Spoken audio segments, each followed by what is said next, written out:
Segíts rajtam, barátom, mert én szegény, bevándorló vagyok.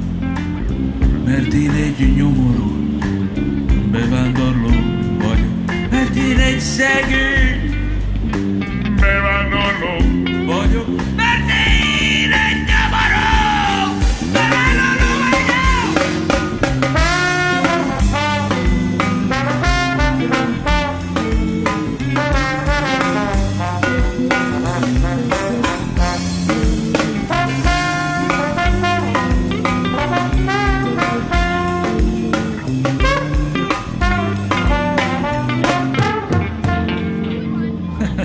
Elveszem a munkádat, és elveszem a házadat, és elveszem a csajodat, elveszem az álmodat, mert így rafinál.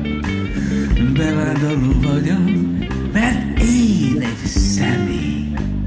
Bevándorló vagyok, mert én egy céltudatos. Bevándorló vagyok, mert én egy gazdag. Bevándorló vagyok!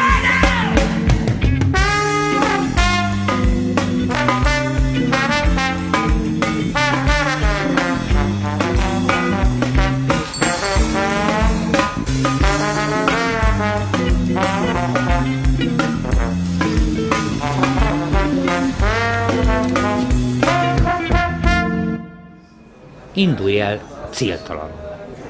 Ha van a zsebedben pénz, ha nincs. Ha van vonatra pénzed, ha nincs. Indulj el, legyen benned annyi bátorság, és akkor menni fogod, menni, és útközben mindig kialakul a dolog. Hidd el. De csak menni, és megismerni mindent a világban. Mindent. Embereket, főleg embereket.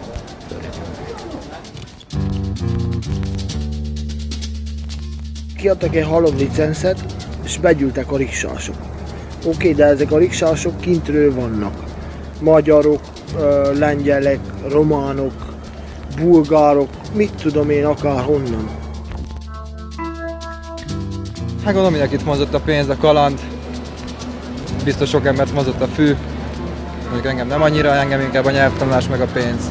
Meg inkább a utolsó lehetőségként megpróbálom ezt az egészet.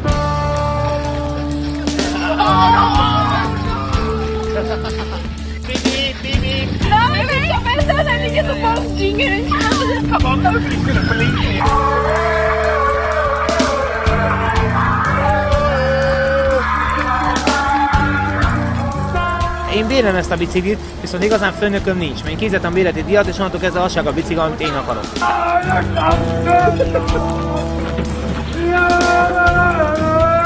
Én nekem az az álmom, illetve az a vágyam, hogy itt egy kicsit megszedjem magam pénzügyileg, stb. És aztán átmenni Franciaországba, Párizsba, ami az én városom. Én nagyon szeretem Párizst.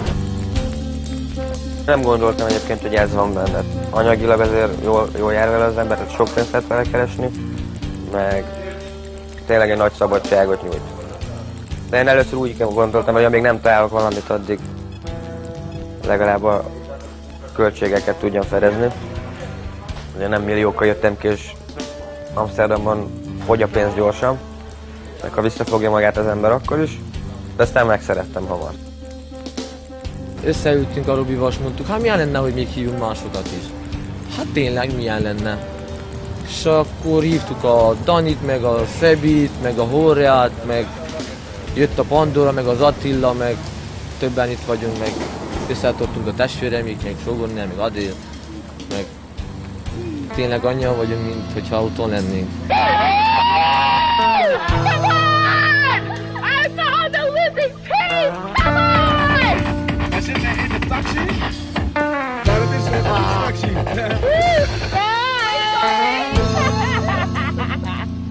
of the world. Dude, look at this guy. He's like delivering us right to the front of the place. He's like Jesus.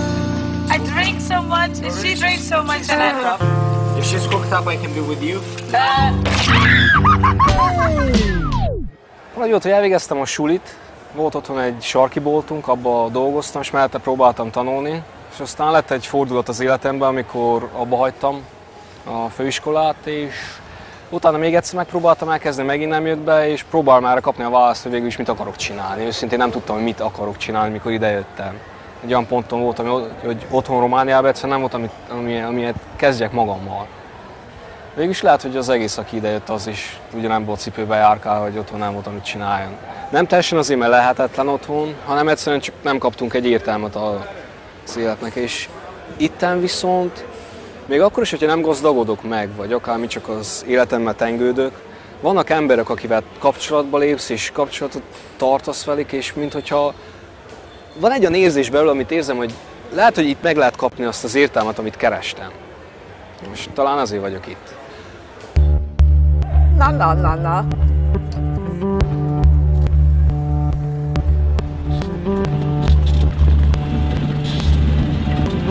De szemben mész a forgalom. Anyukám, mondtam, hogy biciklista vagyok. Egyébként kétsávos, ha megnéznéd. Ja. Látod? Van egy jobb sávja, meg egy bal sávja. Ja, hát ezt nem is tudtam. Na hát azért kell. Ne legyél azért megijedve. Nem vagyok megijedve, de Jó van. arra kell menni.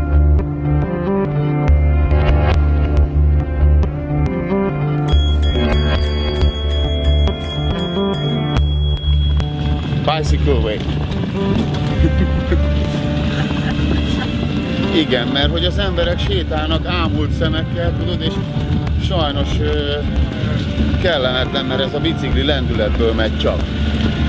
Ugye mondtam, hogy Rembrandtnak itt van a háza, tulajdonképpen itt dolgozott és alkotott, egy egészen pici kis múzeum van benne összesen.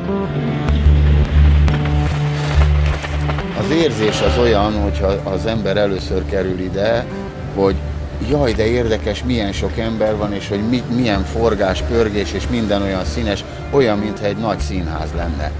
Másnap, mikor megint lemegy az ember, megint ugyanazt látja, és egyszerűen nem érti, hogy lehet az, hogy mindig van ugyanannyi ember, és hogy mindig történik valami, és mindig mozognak, mintha úgy történne a dolog, hogy ezek egy fizetett színdarabnak a résztvevői, akiknek pénzt adnak reggel a kezükbe, hogy menjenek az üzletekbe és vásároljanak, és aztán este menjenek a hotelba aludni. Szóval, hogy meg kell csinálnod, csak éppen nem tudod, hogy te vagy a szereplő. Amsterdam szereplői maguk a turisták, akik eljátszák Amsterdamot. A házak meg, ahogy dőlöngélnek, olyanok, mintha csak színfalak lennének, és tartja hátról egy jellét, és azért olyan ferde, mert egy kicsit a szöget odébb verték. Most te mit csinálsz, te jó ember? Persze, majd dumálsz nekem, mi? És akkor tulajdonképpen, ha én itt ülök ebbe a gépbe, akkor egy kicsit úgy érzem, mintha én lennék a rendező.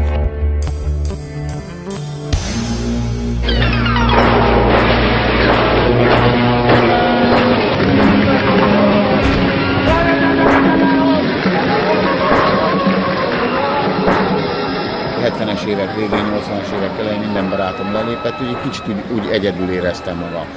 És mondtam, hogy akkor én is megyek egyet. Teszek egy kört. Aztán körülnéztem, lett belőle 11 év, aztán utána visszamentem, megint kijöttem, megint vissza. Most úgy érzem, hogy most nem megyek vissza. Tehát most van az, hogy úgy döntöttem, hogy szerintem a lakást is eladom otthon. Ennyi volt, én szerintem 100 000 forintból nem lehet megélni, de még 150-ből sem. Hát otthon, és ennyinél többet én nem tudok otthon összeszedni. Nincs diplomám, ugye én nekem nem olyan magasságokban nem gondolkodhatok. Egyszerű kétkezi munkával pedig azt hiszem ennél többet nem nagyon tudok kihozni magamból. Van egy pár adósságom, amit szeretnék eltörölni, ezt már úgy mondtam az év elején magamnak, hogy nagyon ritkán szoktam úgy imádkozni, úgymond, mert nem is igazán vagyok egyházas, de azt mondtam, hogy szeretném el az év végére azt, hogy nullába legyek. Mindegy, hogy hol a világon, valahol a csillagok, vagy Isten, vagy a szellem, vagy akármi vigyen. És szeretnék nullába lenni és újra kezdeni. Valamit, hogy találjam meg, hogy ki vagyok. Nem vagyok épp a legjobb az esti műszakban, de végül is ki kell nézed az embereket, akin látszik az, hogy vagy be van szívva, vagy egy kicsit részeg, és akkor el kell kapjad, hogy vigyed haza őket. Vagy ide jönnek maguktól. Ez most van attól függ. Például érdekes nézni az ilyen beszélgető csoportokat, hát ha valaki, de az a legjobb igazából, hogyha ezeken a kis utcákon mész fel alá. Mert végülis, hogyha valaki ott beszív, az ott is marad, nem tudja, hogy hol jön ki. Ez egy érdekes dolog a Red Lightból, nem tudnak kijönni az emberek. És akkor pedig fizetnek, ha kihozza. Hello. Need a taxi, guys?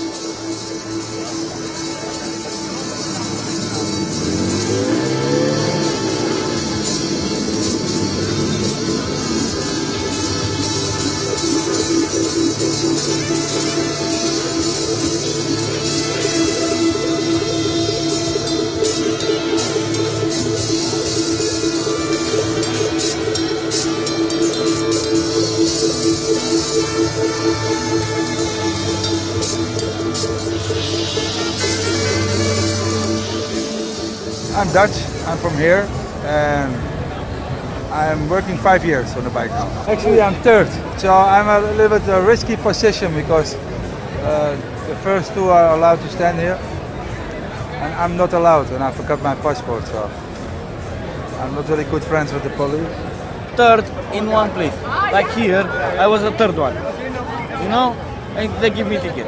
There isn't so much problems. The thing is that we have rules which we never have followed, and now when police asks us to follow these rules, then we are maybe a little disappointed because all the business scheme is made on the scheme which doesn't follow the rules. Yeah, I think 5 years ago it was a sort of a lifestyle, and now it's more about money. Yeah. It's more a race. Who's making the most? I was 2 weeks ago home, and I left all my money home. I bring a car home, and from last Friday to this Friday I saved like 1,400. Maybe Romanians and Hungarians for us look the same, but if I see the guy who is loud and very quick, so he's Romanian, and if I see the guy with the black hair but sad face, depressed looking, then he's Hungarian. Sokan azzal jönnek, hogy mit sugárzol ki magadból, ami biztos, hogy igaz is egy szinten, de nem mindig csak ezen múlik. Nem tudom, hogy működik ez. Csak azt tudom, hogy én annyit nem keresek, mint sokan mások. Legalábbis, amit mondanak, hogy keresnek, én csak nézek, és ez hihetetlen, hogy wow, tényleg. Hungarian is like Romanian, very poor country, you know, and they earn here a lot of money. They send home, and they are very happy. I don't know why they should be sad or something. I don't know. Bicycle taxi drivers and prostitutes are the same here. It's just that prostitutes can good young ones up to 1,500 a night. We wouldn't maybe only 10/10 of that we are earning. But then again, prostitutes have to pay more for the rent for a window than us. But it's the same. Now with all those bikes and this Eastern invasion, it's difficult to feel free because what I said, we first have to wait for our position and then we can work. So, but it's nice to have people around from other countries. I'm more positive about people from other countries than people from this country. Stay here until October, go home, make my house bigger, and after that I don't know. Who knows?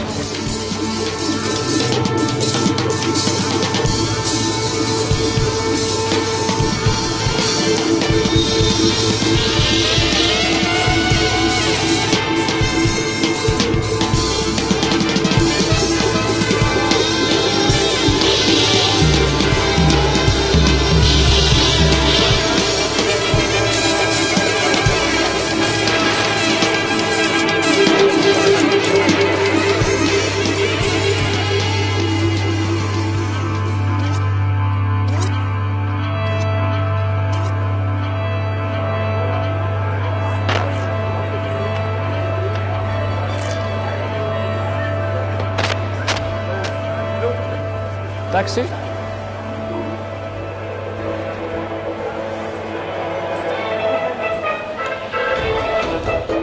Riksa, oké, szaladunk, gyártsuk a pénzt. Érted? De nem úgy működik. A riksa az egy olyan lassú mozgás, ahol az ember élvezi magát a friss levegőn. Feleségem Magyarországon van. Az egyik cégünk az még működik, és ő viszi az ügyeit. De úgy néz ki, hogy most megyek haza augusztusban, és hogy bezárjuk azt a céget is, és kijön ő is. Mert olyan 3 év körülbelül még kell ahhoz, hogy meglegyenek azok az alapok, amiket szeretnénk, és ezt a 3 évet ezt nem akarjuk külön tölteni, meg nem éri meg neki se igazából otthon nyuglődni. Csavargó miért vagyok? Hát mert ez a szabadság. Nincs kötöttség, nem kell villanyszámlát fizetnem, nem kell lakbért fizetnem. Fölnyitok egy foglalt pecót, és ott vagyok. Mi ki nem tesznek? Hát van gondod? Mi gondod? Neked biztos, hogy van gondod, nekem nincs. Miki nagyon jó barátom, és már harmadszor értem, hogy jöjjek ki Magyarországra, értem jött, és hát harmadszorra rávettem magamat, hogy gyerünk, belevágunk ebbe a bringás életbe. Eljutottunk Frankfurtig, egy hotelt vett ki Miki, reggel megjött hajnalba, azt mondja, hogy baj van. Mondom, mi a baj? Aztán megnyúlt a kurva. Mondom, most viccelődő? Aztán komolyan megnyúlt a kurva. Ott maradtunk egy fillér nélkül Frankfurtba. Hát most mi az Isten csináljunk, és kezdődött a vándorutunk Amsterdamig. Elindultunk a vonaton. Mondjuk mentünk egy megállót, le kellett szállnunk, mert le kellett szállni. Akkor mentünk 2 megállót, aztán megbátorodtunk, akkor igen, gyalogoltunk is elég keményen. Utána felszálltunk egy másik kis vonatra, szerencsére behozott bennünket egész Amsterdam nagyállomásig. Itt van a garázs nem messze, ugye az állomáshoz, elmentünk oda, fölvettük a taxiát a Mikinek, nekem adott egy kerékpárt, és elindultunk pénzt keresni.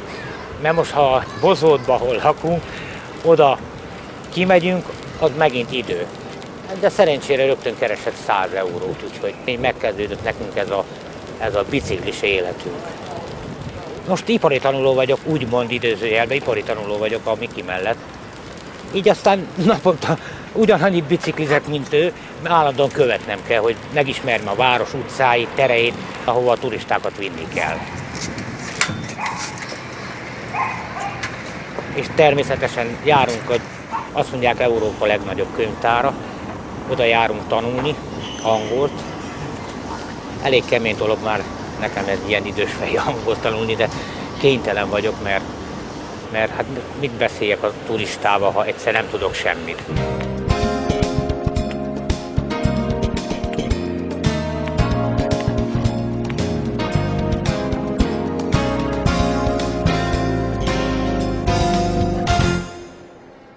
Why do we need to learn English? Of course, one of the reasons why we need to be able to speak English nowadays is because the world is becoming smaller.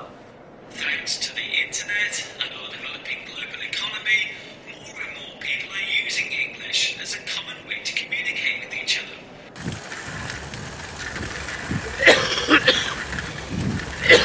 Yeah, I think you smoke too much cigarette. I'm lucky because I don't do this. So I smoke also too much, 1 packet in one day, but I don't do. Maybe later. Yeah. Maybe 2 years later. But I need to put down. Because not good. Really not good a cigarette. But here in Amsterdam, when I'm waiting long time, I smoke. So that's why. And sometimes I'm waiting 1.5 an hour, 2 hours. So that's why I smoke. Őszinte munka ez nagyon. Tehát igazából 10 perc, 15 perces kontaktusok, azt adod, amit megígérsz az utasnak, annyit kapsz, amennyit kérsz tőle. Próbáld úgy csinálni, hogy... Legalábbis én próbálom mindig úgy csinálni, hogy úgy üljünk be, hogy olyan áron, hogy én is és ő is jól járjunk. Tehát az a minimumon, viszont igyekezni arra, hogy valami pluszt még kapjak. Tehát ez lehet borravaló, van a 50 centtől kezdve a 150 eurós borravalóig, de lehet akár egy mosoly, egy válveregetés, hogy érezze úgy, hogy megérte ezt, hogy kapott valami olyat, amiről mesélni fog otthon. Utána az egész legyél kint az utcán. Kiúztad magad, állsz. Türelmesen, és ha jön valaki, elviszed. Egy óra alatt bepördülsz úgy, nem egy óra alatt, hanem 3 óra alatt úgy bepördülsz, hogy az a 3 óra alatt annyi útad van, hogy nincs egy egész nap. Nem tudsz cigizni, nem tudsz megállni, meg olyan van, hogy még pisilni is alig tudsz megállni. Ez ilyen. Kiszámíthatatlan. Welcome to Amsterdam.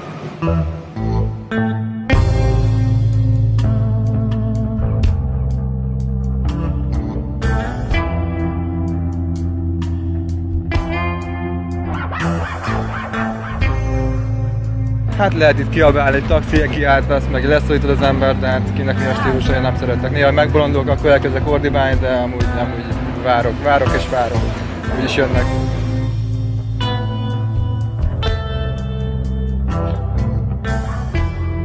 Nem nagyon csípettik itt az idegeneket. Hát mi csicskák vagyunk, ez a legaljét a munkáknak, amit végzel szerintem, szóval ezt is úgy kezelik.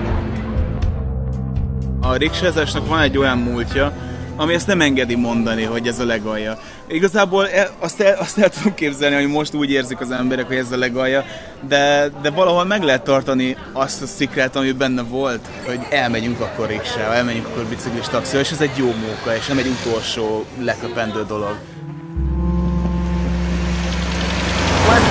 Amsterdam.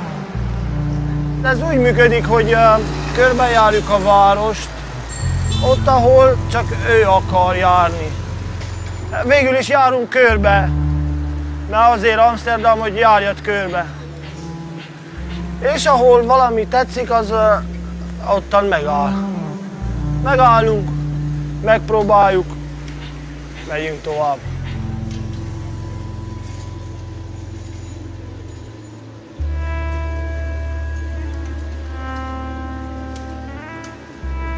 Én meg vagyok elégedve avval, amit csinálok. Amit adok, és amit kapok. Szóval az a csere, az úgy oké az én számomra. És élvezem a kommunikációt. Nyugodtan tudsz dumálni. Mindenféle ember, amit egyszer elgondolsz, az minden van Amsterdamban. Meg mindenkitől tudsz tanulni. Olyan vagyok, mint egy anyuka, bazzeg, miután az ember kiüti magát, akkor kell segíteni neki, hogy haza is érjen. És az ember az végül is boldog, hogyha azért jön ide, hogy kiüsse magát, tudod, meg kivégezze az agyát, és mikor hazaviszed az ajtóhoz, akkor oké, boldog, mert te tiszta vagy, és tudod, hogy mit csinálsz, tudod. És ez egy jó dolog. Amúgy én is próbáltam ezt is, meg azt is.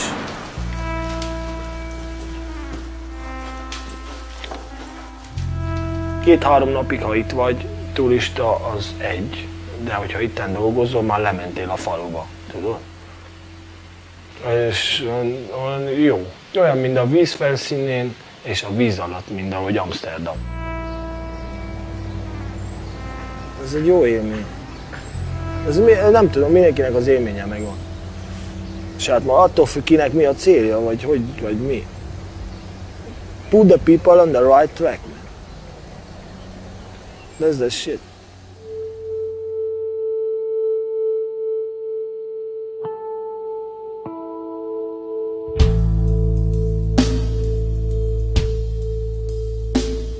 Én 2 országban nőttem fel, az első 10 évet Erdélybe töltöttem, Romániában. Aztán utána 9 évet Magyarországon. Ráadásul Magyarországon a világ állta meg a sátorrajongó helyen. Tehát az most érted olyan, mint a Oroszországban valahol Kamcsatkán látnál.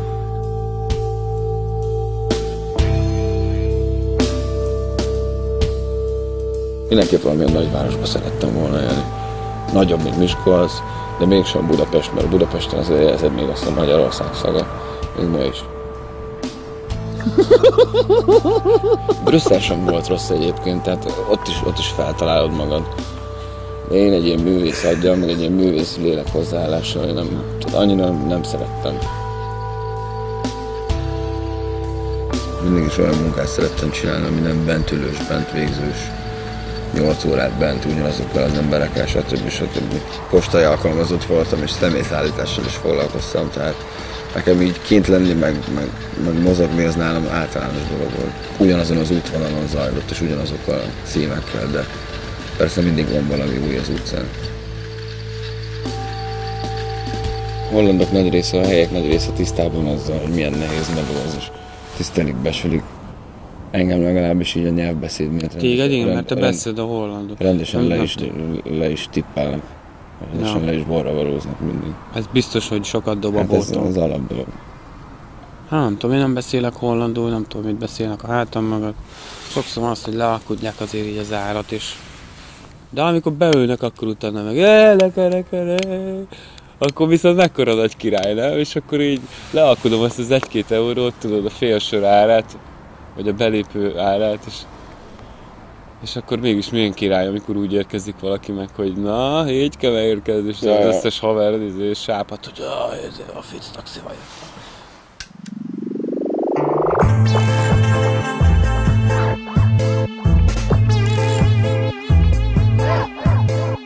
Before in my country, I do the waiter job.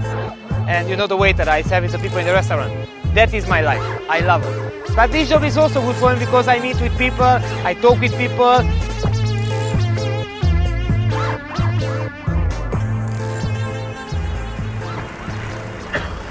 And this is a Van Gogh museum. You've been here? The Van Gogh? No? Haha. The line is end of there. So here is the entrance and the line is end of there. It's a really good place, I like. And you know who is that guy? It's a Van Gogh.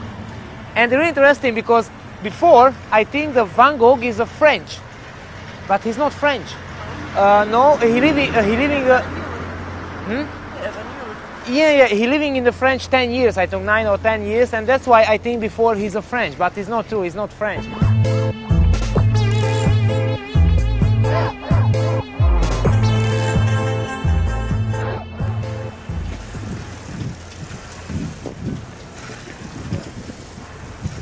Here is silent, you heard? Because this is not centrum. So here is quiet. But not in the centrum. Yeah, really nice. I like this city, it's beautiful, I think. Itt mindenki mosolyog egymásra. Ott nálunk, hogyha valakire ránézel, azt hiszi, mi a faszt akarsz. De itt rád mosolyog, meg visszaköszön, azt mondja, hello, jó napot. És kreativitás, meg pozitivitás érződik az egészben. Szóval nem tudom, a cucctól, vagy az alkohol, vagy hogy ilyen szabad az egész társaság, nem tudom. Tervetem, hogy figurák vannak. Nem is hittem, hogy ennyi bolond van itt Amsterdamban. De itt bármit lehet, itt nem szól semmiért. Akár hogy vagy felöltözve, akármit csinálsz, itt nem számít semmi. Hát ez olyan, mint San Francisco, nem is innen az ember, meleg bár hátán, transzveszít a hátán. Itt az teljesen normális, otthon már nem annyira. Az éjszaka, amikor az emberek majd kicsit be vannak ugye állva, befüvezve, bepiálva, azt már nem szeretem. És nem is tudom kezelni őket. De a nappal nekem megfelel. Aránylag normálisabb emberek, már akkor is színnek kicsit, de még tudnak beszélgetni, azt jobban szeretem. Ez egy nagyon fura hely nekem. Vagy nem tudom, tényleg most tiszta is vagyok, és még mindig furának tűnik. A nappalról az éjszakai váltás, meg az éjszakában is van a reggel 4-5 óra, ez megint egy komoly változás az egészre. Reggel 6 fele, mint a totál csend lenne. Az megint egy olyan fantasztikus dolog, amikor kell fel a nap, riksádán megállsz a tengerszadon, a partra, megtekelsz egy jointot vége a napodnak, elszívod, és röhögsz még valakit. Ez érdekes még egy dolog, hogy mindig kapsz valakit magad mellé. Akármit csinálsz, azt nekem is mondták, hogy nem jött, hogy elhiggyem előre, de tényleg így van. De valami mindig történik. Itt olyan nincs, hogy ne történjen semmi. De mégis van egy olyan pont, amikor úgy, főleg, hogyha nem melóba vagyok, hogyha leülsz a tömeg közepébe, és úgy érzed, mintha egyedül lennél. Mindenki úgy zümmög össze-vissza, és te csak ott állsz, mintha nem is léteznél. És mint olyan fájn érzés.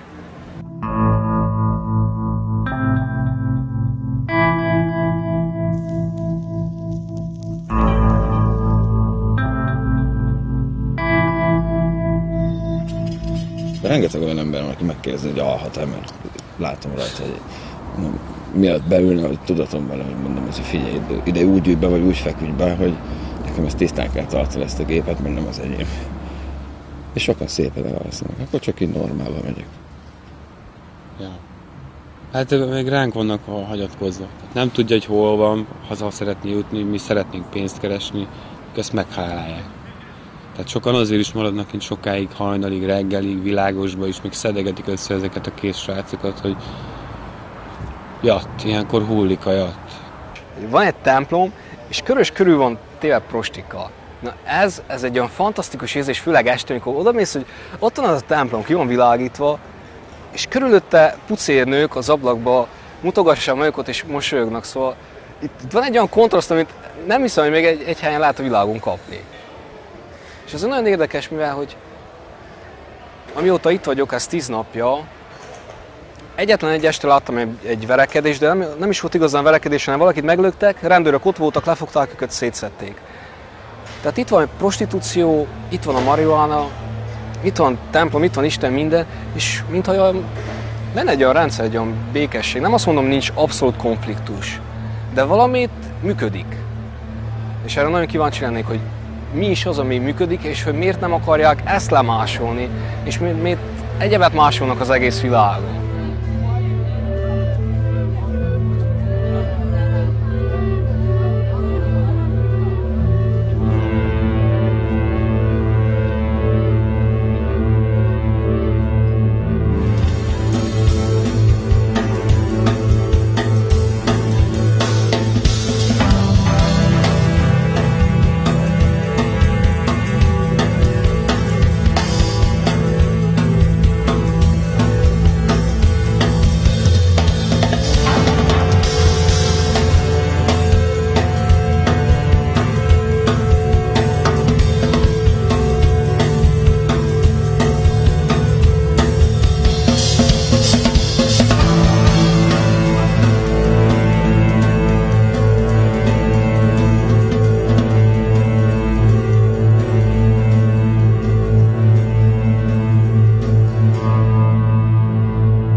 Jó az eső.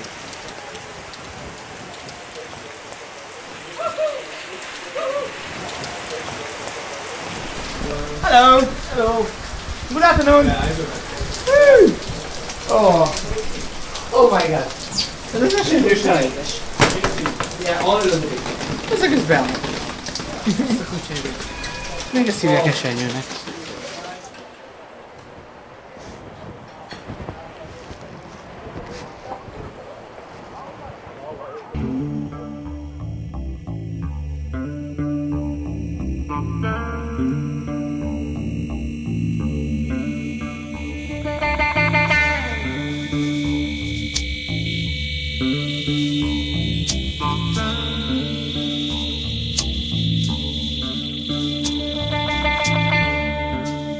Bizonyos dolgokban jobban jössz ki, itt a kaja olcsó. De szarad.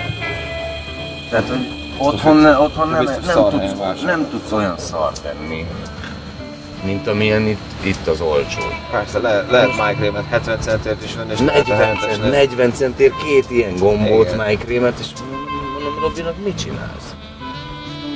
Kiheréltem egy bikát, tudod, úgy néz ki, hogy mint 2 bika töke. De mondom, azt hogy lehet megenni? Ez egy moslék, azt mondja, meg lehet enni, 1,50 nem volt.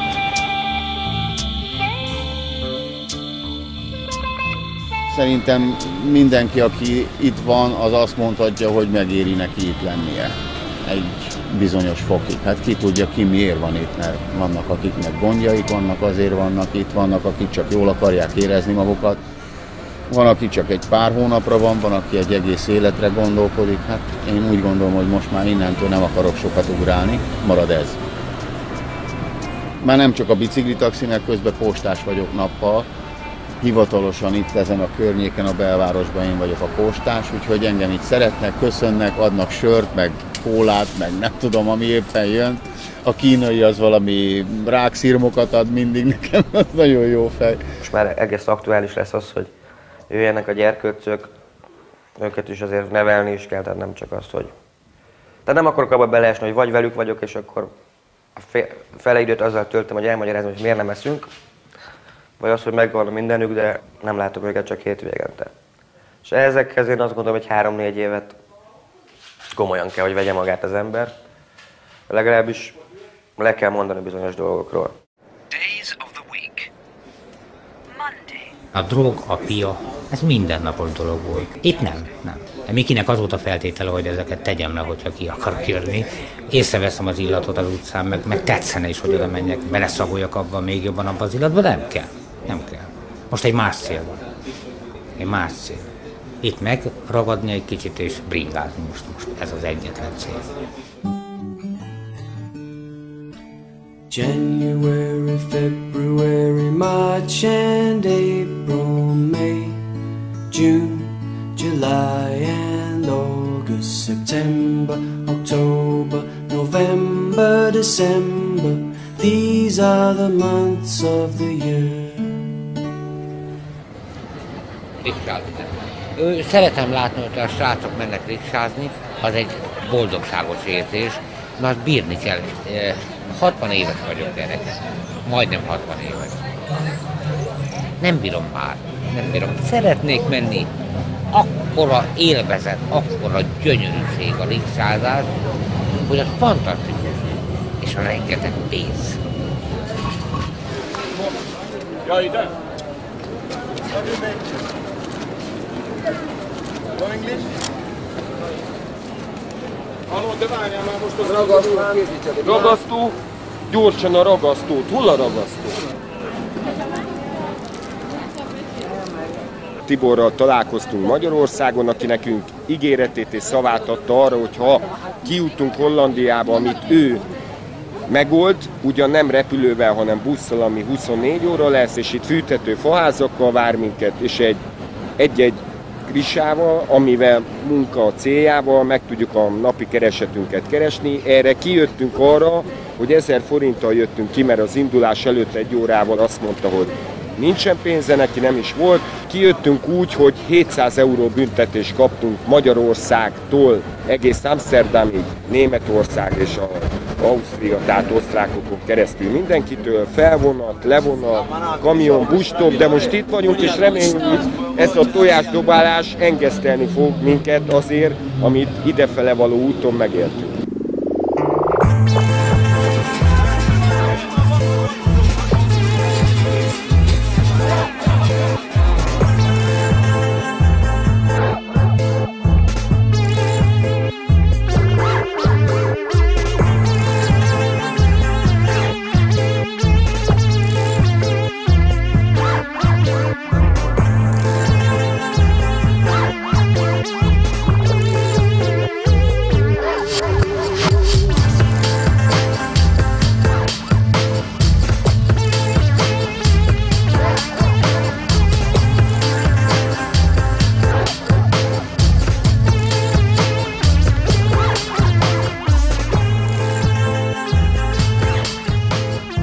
Van egy ugródeszkájuk Hollandia, és órákat állunk egy 60 darab tojáson.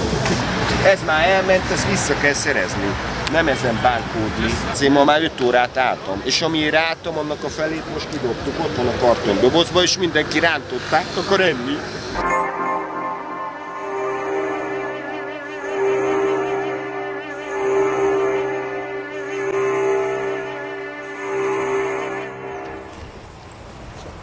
Azt hittem, mikor megcsináltam ezt a falut, azt hittem, hogy nekem egy új Magyarországon van, ahonnan elmenekültem. Nem kellett eljönnöm, de én már nem akartam ott lenni.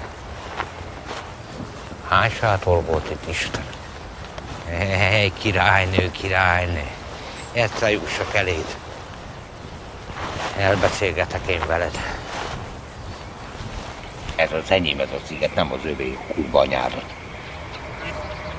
Ez az enyém volt, ezért én szenvedtem, ezért én dolgoztam. 1,5 évet, mikor itt 50 ember lakott, holland, magyar. és elveszi tőlem, az. Hát milyen jogon veszed el tőlem? Azt kellett volna neki mondani, hogy figyelj ide, Tibi, itt van 10 000 euró, és csináld tovább. De amikor benne van minden pénzem benne volt, minden energiám benne volt, és elvette tőlem. Köszönöm szépen, herceg. Fuck you.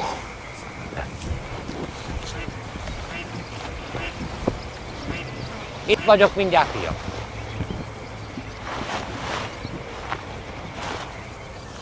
Ez az Újfalunak a kezdete. Ketten vagyok. Mi idézőjelbe kempingezünk, de most kérdem én, hogyha kijövök dolgozni, a 300 eurót azt odaadom egy szobára, ahol máshoz kell alkalmazkodnom, vagy itt vagyok kint a szabadba, és azt a 300 eurót is el tudom rakni.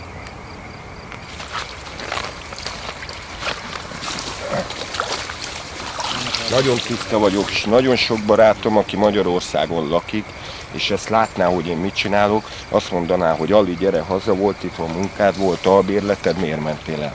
Hát én erre azt mondanám, hogy fiúk, ha nektek azt ígérték volna, amit nekem, akkor ti is jöttetek volna. Talán mindenkinek azt mondják, hogy az életben rengeteg esélye van, de nem tudni, hogy melyik az utolsó. Én ezt a hollandiai utat úgy fogom fel, mintha ez lenne az utolsó, és maximálisan kihasználom minden előnyét. És ugye minden előnyből ugye van egy kis hátrány is, de az nem probléma.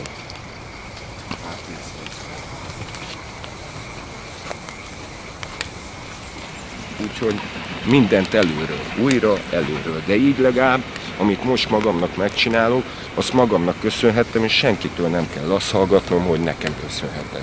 Mert tényleg a nulláról indultam, és most már van egy kis sátram, van egy munkahelyem, azt teszek a boltba, amit akarok, és van egy sárga AMG bankkártyám, amin napról napra mondhatom azt, hogy nő. Bazd, nekem még most sincs kártyám. Hát hogy a picsába csináljátok ezt? Hát nem tudom, jó helyen vagy. Hát nekem még most sincs kártyám. De nekem nem is kell. Nekem minek? Nekem minek a Tibi, kártya? nem erészed meg inni a sörömet. Hát nem az én söröm?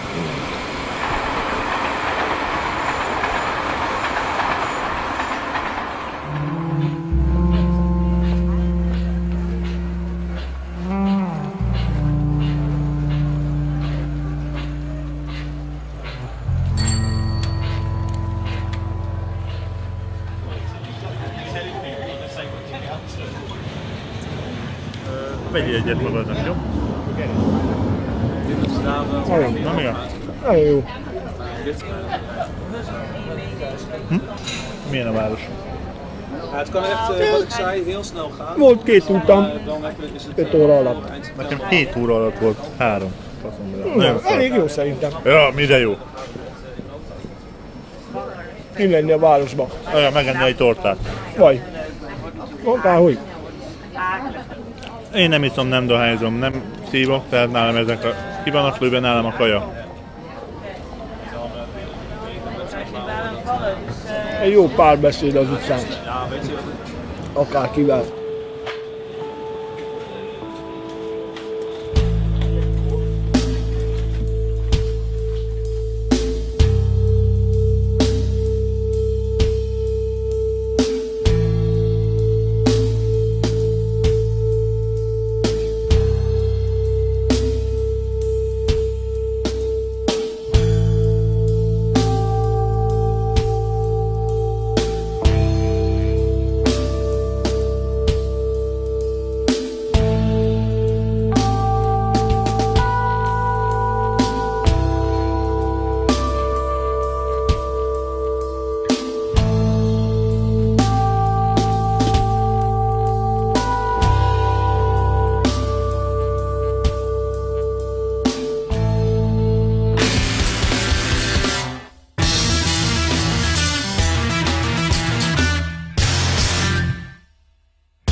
About an hour and a half ago, we only paid €10.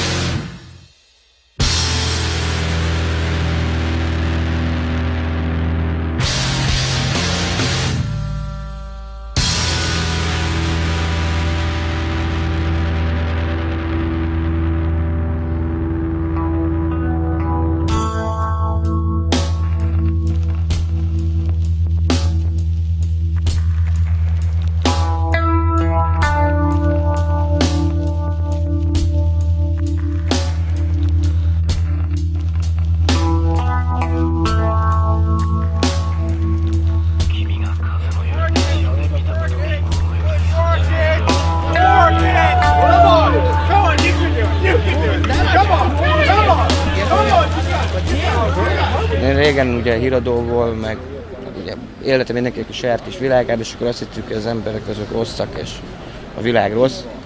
És kint élsz az utcán 3-4 évet, és próbálsz boldogulni és sikeres lenni, és azt látod, hogy csak szemkontaktust, ahogy felveszed az emberekkel, hogy igazából nincs semmitől, meg senkitől tartanod. Amíg nem akarsz igazából senkinek rosszat, vagy senkit átverni, addig problémád nem lesz. És talán ez volt az egyik legpozitívabb meglepetés, hogy azért mondták, hogy Amsterdam éjszaka az ilyen hardcore élet, hogy igazából konfliktusmentesen le tudtam most már 4 évet. Én vagyok az utca király, szó szerint így érzem. Tőlem kérdezik meg, hogy mi hol van. Tudod, milyen érdekes, hogy itt vagyok mondjuk most Amsterdamban, mennyi lesz? 1 év 2 hónapja. 1 év 2 hónapja, de nem csak most, hanem bármikor. Tőlem kérdezik meg, hogy mi hol van. Ez olyan, mintha én egy fontos személy lennék ebbe a városba, akinek tudnia kell, hogy mi hol van. És hát nyilván, mert én egy taxis vagyok, és hát tudnom kell, hogy mi hol van, legalábbis a fontosabb helyeket. És hát a postás az meg egy másik nagyon fontos ember, ugye, az meg viszi a leveleket. Hát attól is mindig megkérdezik. Úgyhogy én úgy érzem, hogy nagyon jó beépültem ebbe a belvárosba. Szó szerint én egy ilyen belvárosi ember lettem itt ebbe az Amsterdamba. Az első évemben, amikor felennyit nem tudtam erről a városról, meg erről a munkáról, akkor havonta kerestem így az idényben 9000-et. Vagy legalábbis napi 300-350 euró az. Ha az alatt volt, akkor mi történt ma? Kategória. Most, hogyha már 300-at eléri, akkor ez egy jó nap volt. Még mindig megéri ez a taxizás, főleg akkor, hogyha csak hivatalos sofőrök lesznek, akiknek valódi engedélyük van. Kevesebb lesz nyilván, mint a mostani, nem lesznek illegálisak se, és akkor jobban lehet majd keresni, és akkor megéri majd adózni is belőle. Így van. Úgyhogy szívesen csinálom, ha adózni is kell, akkor is.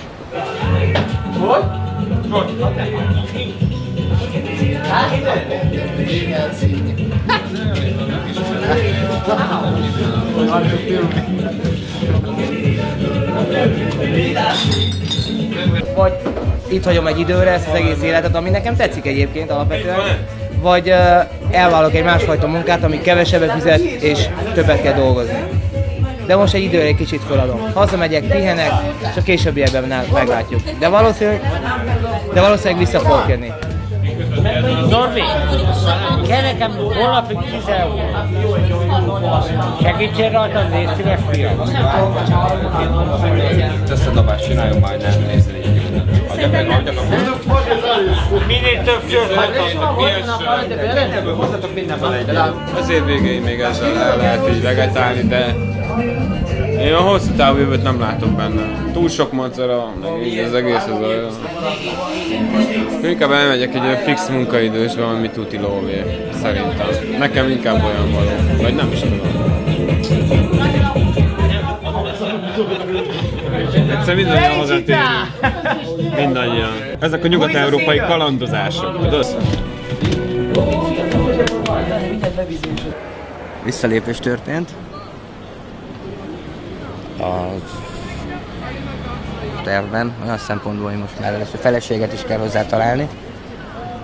De én magammal kapcsolatban most már azt érzem, hogy arra vágyom. Tehát egy nyugodt ilyen családi életre, tehát ebből a fajta dologból. Az, hogy az előző házasságom az végül is így úgy néz ki, hogy ráment ez az elmúlt 3-4 év, vagy ez is, ezt hozta ez az időszak.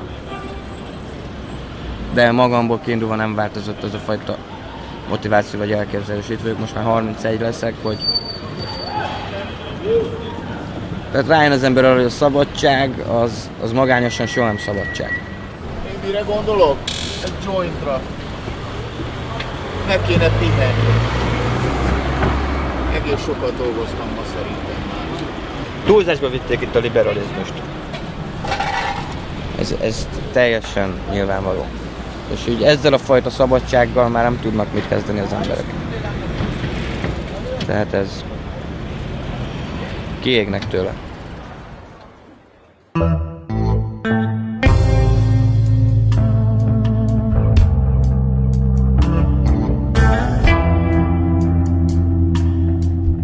Mégis gondoljunk bele, hogy mit csinál egy riksás. Ül a biciklin, olvas, nézi a nőköt, Jön egy turista, akinek jó kedve van, Amsterdamban van, mosolyogsz, mosolyog ő is, hello, honnan van, mit akar, hova akar elmenni, stb. Beszélgetsz vele, kicsit viccelődsz, beülnek, kicsit biciklizel, odavész, még közben beszélgettek egy-két vicc, hello, honnan vagy, mi van, életsztorik ide, jobbra-balra. Leteszed a turistát, kifizet, ami átlagos fizetés itthon 8 óra a kemény munka, és ott bicikliztem 10 percet. Megvan a pénzed, jól érezted magadot. Mi lehet ennél jobb? Őszintén ennél jobb munkáját nem igazán tudok elképzelni. Volt az a nagy kívánságom nekem az élettől, hogy szabad akartam lenni mindentől. És ez sikerült Amsterdamban. Na de a szabadság az abban rejlett, ugye, hogy egy adott ponton elvesztettem házat, a testvérem hazajött, és maradtunk Bódának ketten az utcán. De minden nap sikerült Amsterdamban annyit megcsinálni, annyit forgatni, beszélgetni, valamit venni, valamit adni, tenni, venni, hogy meg volt a napi kajánk, meg volt a napi cégünk, meg volt a napi gandzsánk, ugye füvecske, hogy szívjunk, és jó voltunk, és kurvára boldog voltam. Ez nagyon jó volt, de végül is ezt nem lehet túl sokáig csinálni, mert a szervezetet nem bírja. Végül is már stresszes is, meg nehéz is.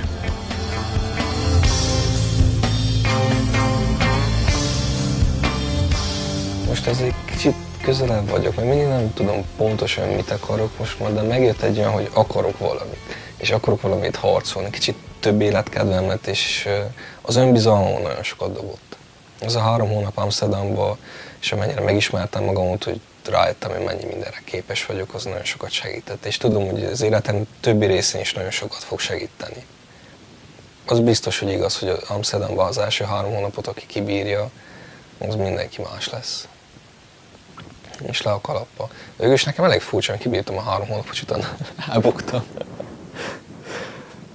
Na, de ez nem azt jelenti, hogy a következő próbálkozásnál fog sikerülni.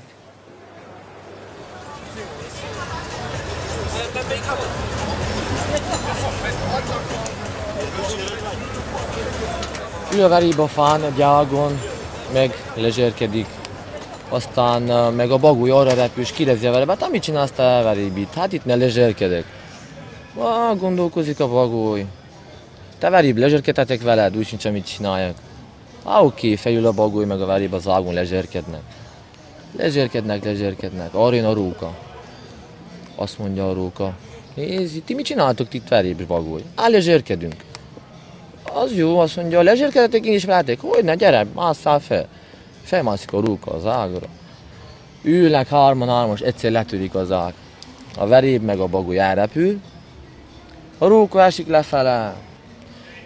Kérdezi a veréb a bagolyt, te ez a róka tud repülni? Azt mondja, nem. Milyen lezser? Lezser a róka, ez olyan lezser, csak nem tud repülni. Tehát még mi sem tudunk.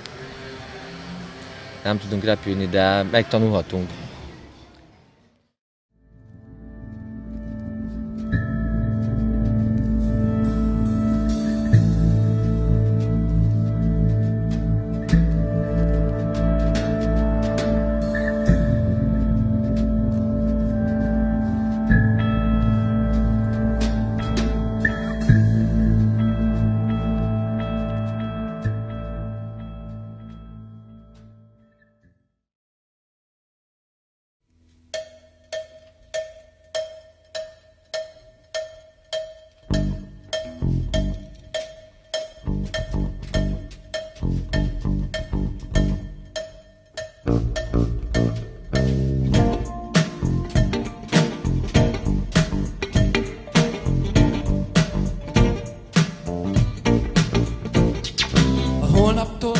Holnaptól a megjavulok, jó leszek, mint régen.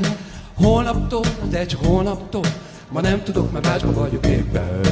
Holnaptól, igen holnaptól, a megjavulok, kiveszem a részem. Holnap szólj, ma még ne hívják, megborultam, nem vagyok még készen.